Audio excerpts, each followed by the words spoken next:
अस्सलाम वालेकुम नाज़रीन, मैं हूं वसीम अली और आप देख रहे हैं चैनल न्यूज़ पॉइंट। नाज़रीन, पाकिस्तान की सियासत के अंदर इस वक्त जो सबसे बड़ा जो पॉइंट है, जिस पॉइंट को रेज़ किया जा रहा है, जिस पॉइंट के ऊपर जो है वो डिबेट चल रही है, जिसका बड़े पैमाने पर जो मुतालबा किया जा रहा है वो है नए इलेक्शन का। नए इलेक्शन के हवाले से तहरीक इंसाफ जो है वो खासी उतावली है। वो ये कह रहे हैं तहरीक इंसाफ वाले कि जल्द से जल्द जो है वो इलेक्शन करवाए जाएँ। अगर गवर्नमेंट इलेक्शन नहीं करवाती या किसी ताखीरी जो है वो हरबे इस्तेमाल करती है तो हम लॉन्ग मार्च करेंगे, पूरे पाकिस्तान के अंदर जो पहिया जाम हड़तालें शुरू हो जाएंगी। तो ये तहरीक इंसाफ की एक स्ट्रेटजी है जो जिस तरीके से ये बिल्ड कर रहे हैं प्रेशर गवर्नमेंट के ऊपर। और आज से 2 रोज़ कबल मरीम नवाज़ साहिबा ने इमरान खान साहब के इस जो बयान था उसकी ताहीद कर दी और उन्होंने कहा जी कि वाकई पाकिस्तान के मसाइल का जो हल है वो जल्द अज जल्द नए इलेक्शन के अंदर है और नई जो गवर्नमेंट आएगी वही पाकिस्तान के मसाइल को जो है वो हल कर सकती है।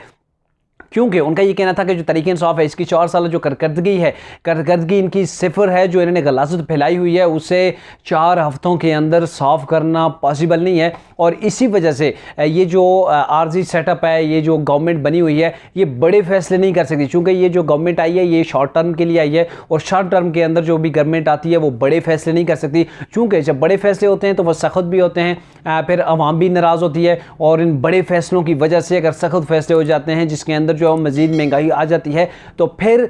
मुस्लिम लीग नून का जो मौजूदा गवर्नमेंट है इसका जो वोट बैंक है वो ज़ाहिरी बात है वो कम हो जाएगा। अब जब ये बयान दिया इन्होंने और शहबाज शरीफ ने भी इसी चीज़ की ताहीद की, तो दूसरी तरफ आसिफ अली ज़रदारी जो कि पीडीएम के जो मेन रुकन हैं और जिनकी काविशों के साथ जो है वो अदम एतमाद कामयाब हुई है, वो सामने आ गए। उन्होंने प्रेस कॉन्फ्रेंस के अंदर उन्होंने कहा जी ये मेरी मियां मोहम्मद नवाज शरीफ से ये बाज़ाब्ता तौर पर बात हो चुकी है और हमने ये चीज़ तय की हुई है कि नए इलेक्शन जल्द अज जल्द नहीं होंगे, बल्कि पहले जब हम इंतखाबी इस्लाहात कर चुके होंगे उसके बाद नए इलेक्शन के इनेकाद के अंदर कोई ताख़ीर नहीं की जाएगी। लेकिन नए इलेक्शन से कबल इंतखाबी इस्लाहात बहुत ज़रूरी हैं और उसके अंदर 2 मेन पॉइंट हैं उनके। एक तो ईवीएम मशीन के हवाले से है कि नए इलेक्शन वो ही पुराना जो एक राइस सिस्टम सा बैलेट पेपर का उसी के ज़रिए से नए इलेक्शन करवाए जाएंगे या ईवीएम मशीन के ज़रिए। और ईवीएम मशीन के ऊपर जो उस वक्त की अपोजिशन थी, आज की गवर्नमेंट है, इनको बड़े जो है वो उसके ऊपर तशवीश थी और लग यूँ रहा है कि ईवीएम मशीन के ऊपर जो है वो इनका कंसेंसस हो जाएगा कि ईवीएम मशीन के इस्तेमाल को रद्द किया जाएगा और जो बैलेट पेपर का जो निज़ाम था उसी के ज़रिए से नए इलेक्शन करवाए जाएंगे। अब एक और बड़ी प्रॉब्लम यह है कि नए इलेक्शन के हवाले से ओवरसीज़ पाकिस्तानियों को जो कि आइन के अंदर तरमीम करके उसकी इजाज़त दी गई थी कि जो पाकिस्तान से बाहर ओवरसीज़ पाकिस्तानी हैं वो इस इलेक्शन के अंदर हिस्सा ले सकते हैं, वो अपना वोट कास्ट करेंगे। तो उसके हवाले से कुछ ये चीज़ क्लियर की जाएगी कानूनी मराहिल कि किस तरीके के साथ उनका जो है वह वोट होगा, ताकि वोट जो हो जिसको डाला जाए उसी को पड़े, जिसके अंदर किसी किस्म की कोई जो है वो धांधली जो है वो पॉसिबल ना हो। ये 2 चीज़ें हैं जो मौजूदा गवर्नमेंट है इनके मुताबिक कि इन 2 चीज़ों को हमने सॉल्व करना है, उसके बाद नए इलेक्शन की जानिब जाना है। लेकिन आसिफ अली ज़रदारी, बिलावल भुट्टो तो एक तरफ आ गए, मुस्लिम लीग नून की जो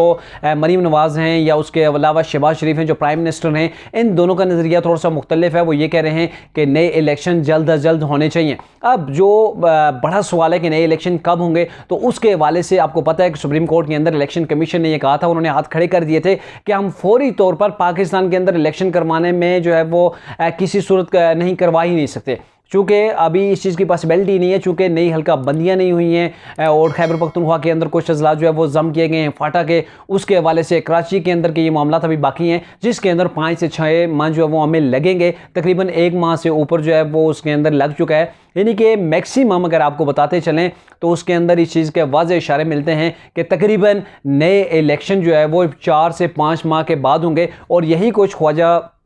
आसिफ जो वज़ीर दिफा है उन्होंने भी यही कहा था एक इंटरव्यू के अंदर कि पाकिस्तान के अंदर जो नए इलेक्शन है हो सकता है कि ये जो आर्मी चीफ़ हैं ये इनकी जो नए आर्मी चीफ़ की तैनाती है उससे कबल ही नए इलेक्शन हो जाएं, तो उसके बाद जो है फिर अगले जो प्रोसेस देखा जाएगा कि नया आर्मी चीफ़ कौन आता है। लेकिन फ़िलहाल जो मामला ये है कि इमरान खान साहब के लिए बड़ा ये पॉइंट है, चूँकि वो इस चीज़ के अंदर माहिर भी हैं और ये कोशिश भी करेंगे कि पीडीएम का जो इताअत था उसको तोड़ा जाए। चूँकि मरीम नवाज़, शहबाज शरीफ और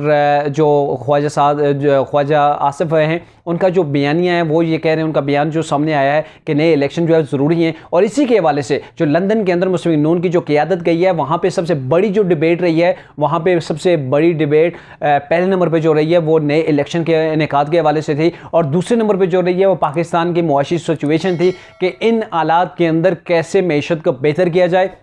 जो एक लोड पड़ने जा रहा है आवाम के ऊपर, महंगाई का जो लोड पड़ने जा रहा है, और जो कर्जे जो पाकिस्तान को अभी नहीं मिल रहे, आईएमएफ का जो प्रोग्राम जो है वो स्टॉप किया हुआ है, तो उसके हवाले से दूसरे नंबर पे बात हुई है। जो पहले नंबर पे बात हुई है वो नए इलेक्शंस के हवाले से हुई है। तो ये उम्मीद की जा सकती है कि नए इलेक्शन फौरी तौर पर तो किसी सूरत जो है वो मुमकिन नहीं, चूँकि जिसने इलेक्शन करवाने वो इलेक्शन कमीशन है, और इलेक्शन कमीशन ने इस हवाले से पहले ही सुप्रीम कोर्ट के अंदर हाथ खड़े कर दिए थे कि ये हमारे पास इतनी अभी वो टाइम जो है वो इतना नहीं है कि इतने कम वक्त के अंदर जो है वो हम इलेक्शन करवा सकें, इसलिए हमें 5 से 6 माह लगेंगे। 5 से 6 माह के बाद जो है वो हम नए इलेक्शन करवा सकेंगे।